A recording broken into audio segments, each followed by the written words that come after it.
In today's video, we're diving deep into the power of emotional sensitivity and its profound spiritual meaning. Have you ever wondered why some people cry easily over small things? Many view this as a weakness, but what if it's a sign of something much deeper? Inspired by biblical wisdom and the writings of C.S.Lewis, we explore how tears reflect empathy, compassion, and a heart touched by God. Through powerful verses like Psalm 34 verse 18 and John 11 verse 35, we learn that God is close to those who feel deeply and that our emotions can lead us closer to Him. This message will not only uplift your spirit but also challenge you to embrace your sensitivity and use it for good. Stay with us till the end to discover why emotional sensitivity is a strength, and how it can guide you to deeper trust in God's plans. Don't miss out on this enlightening journey that will change the way you see your emotions. Before we start, I'd appreciate your support. If you like the video, please subscribe and hit the bell to stay updated on future lessons from God. People who cry frequently often possess an extraordinary, almost sacred sensitivity to the world around them. Their tears are not just an outward expression of emotion, but a profound, deep reflection of their heightened sense of empathy and compassion. These individuals feel the weight of the world's joys and sorrows in a way that transcends ordinary human experience. Their hearts, more open and vulnerable, absorb every joy, every heartbreak, every triumph, and every loss, not just in their own lives, but in the lives of others. It's as if their souls are intricately connected to the pulse of humanity, sensing every fluctuation in the emotional landscape. For them, the world's pain is not distant or abstract. It is deeply personal, felt in the very core of their being. This kind of empathy, though at times overwhelming, is a precious gift, one that allows them to share in the struggles of others with unparalleled depth and tenderness.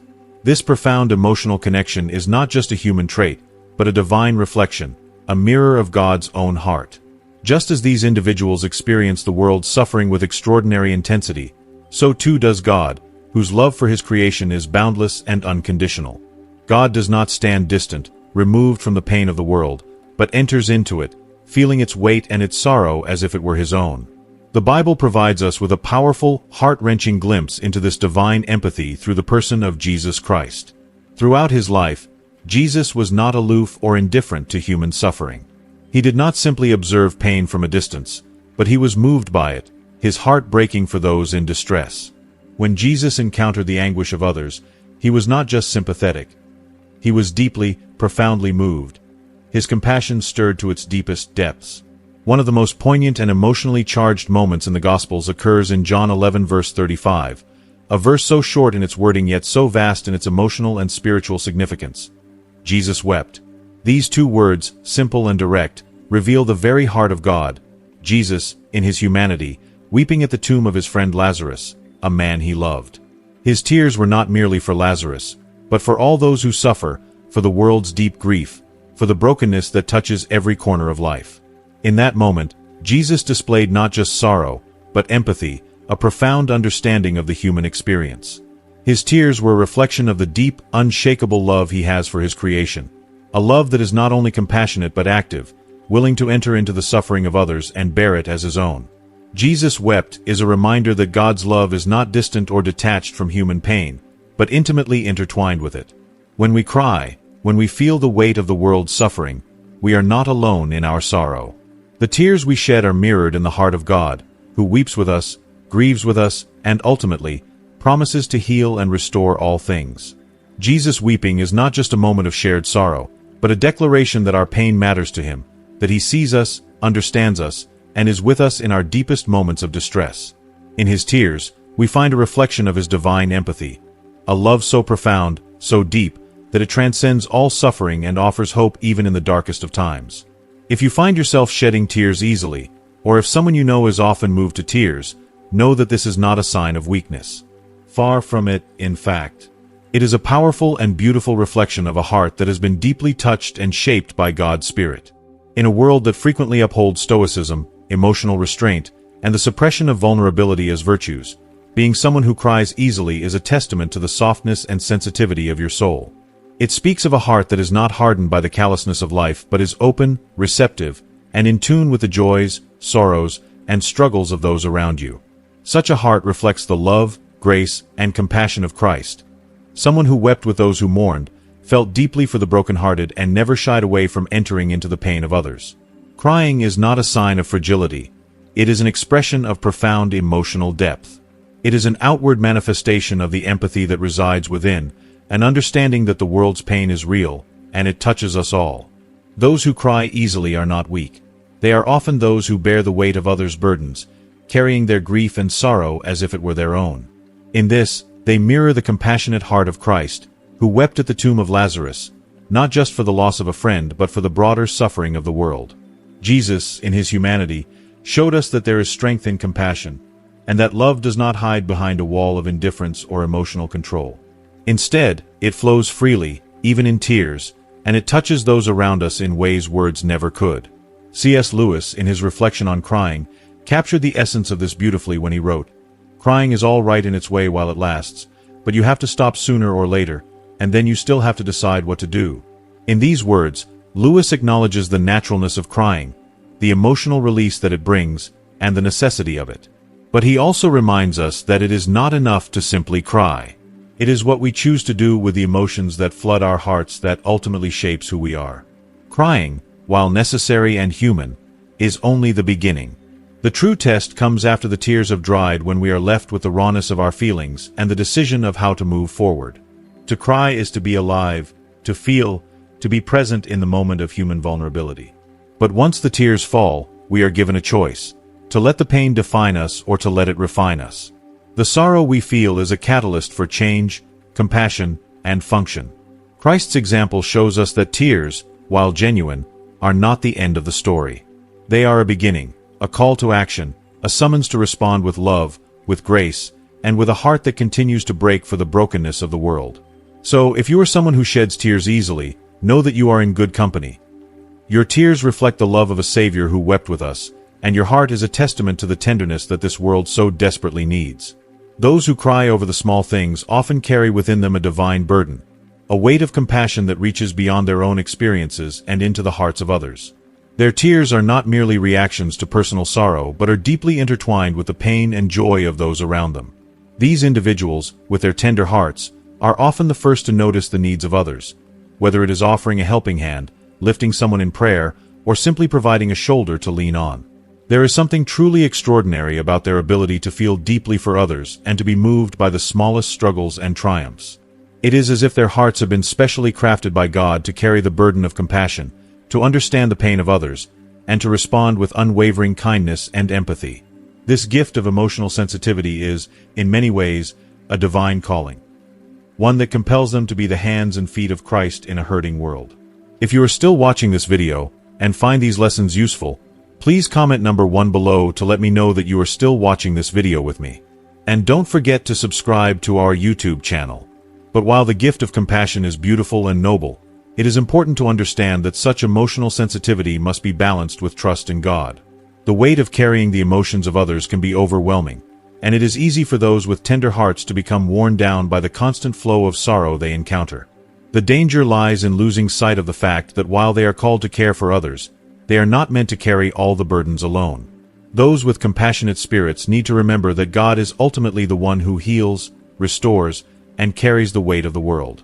Their role is not to fix every problem or bear every sorrow, but to offer their love and support while trusting that God is working in ways they cannot always see.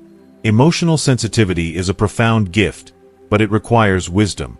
It calls for discernment, to know when to step in with empathy and when to step back in prayerful surrender. To offer comfort without allowing oneself to be consumed by the weight of another's pain requires a deep reliance on God's strength, His wisdom, and His sovereignty. Trusting in God's presence and His plan is not just a matter of faith.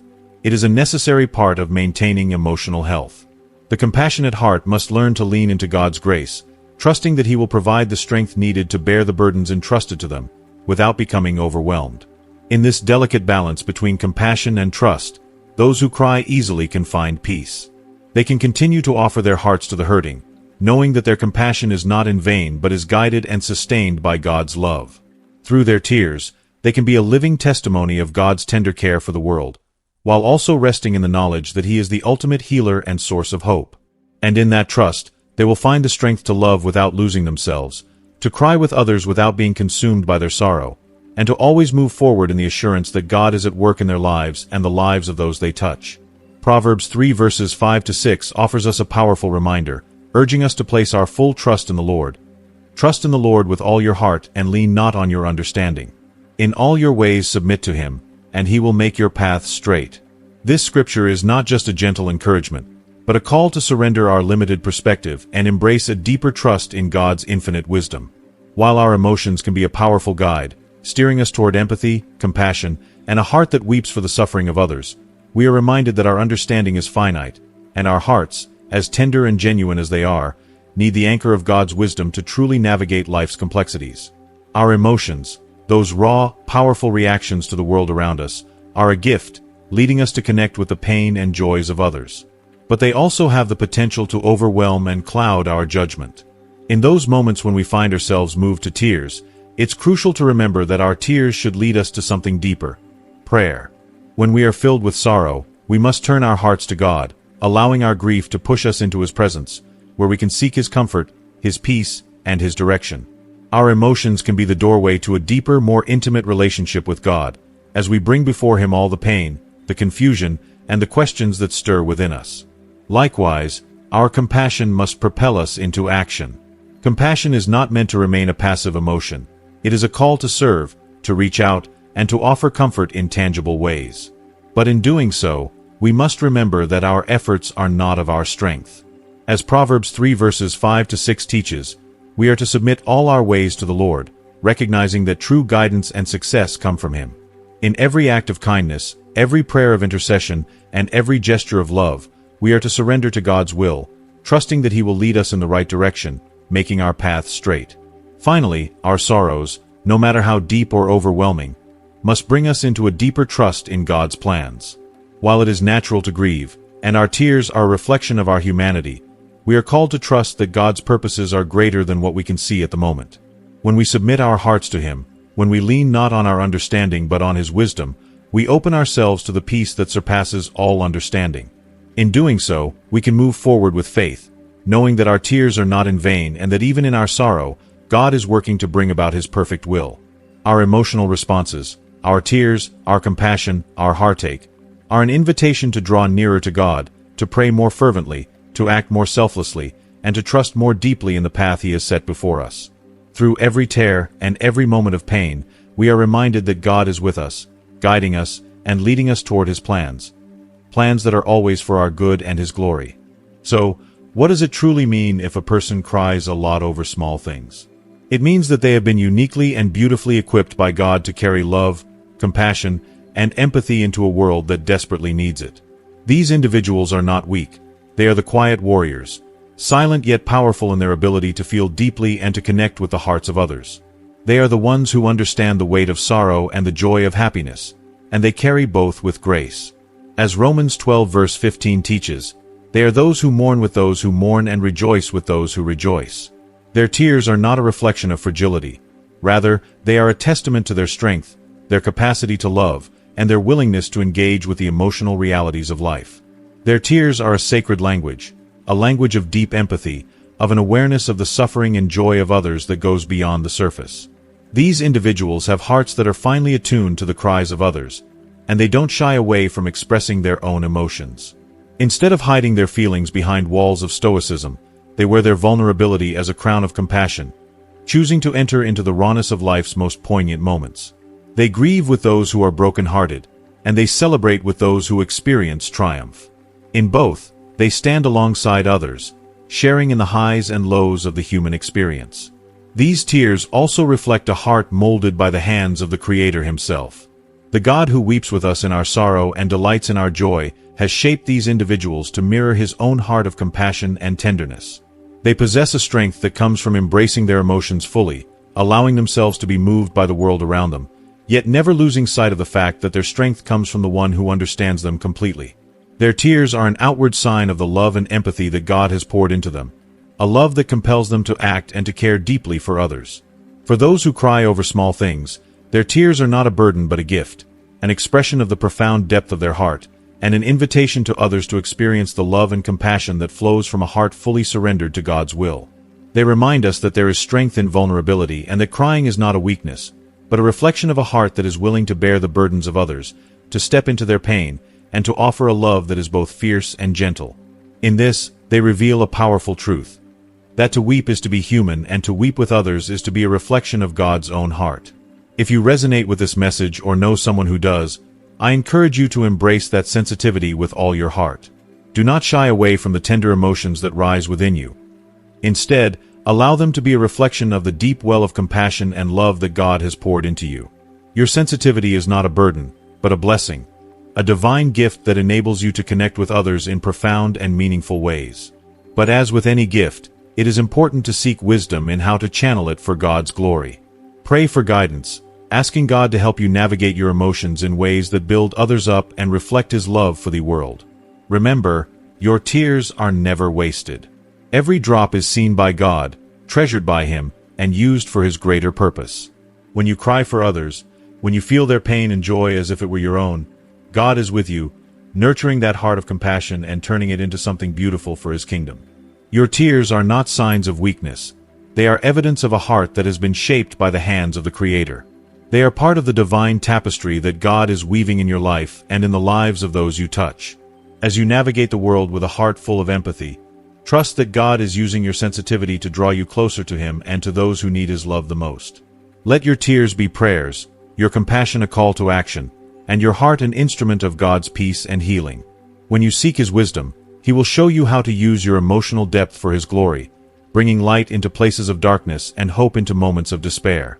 And in that, you will find that your tears, far from being in vain, are part of a holy purpose that God is unfolding in your life. As we wrap up today's discussion, take a moment to reflect on what you've learned so far. How has embracing sensitivity and compassion shaped your perspective on your own emotions or the emotions of others? What new understanding can you carry with you into your daily life? I'd love to hear from you. What is one thing you've learned today that you plan to bring into practice? Please share your thoughts in the comments below this video. If you enjoyed this video and found it helpful, don't forget to leave your comment, give us a thumbs up, and share it with someone who might benefit from this message. And, of course, make sure to subscribe to our channel so you never miss out on our future content. Thank you so much for being here with us today, and I look forward to hearing how this message impacts your journey.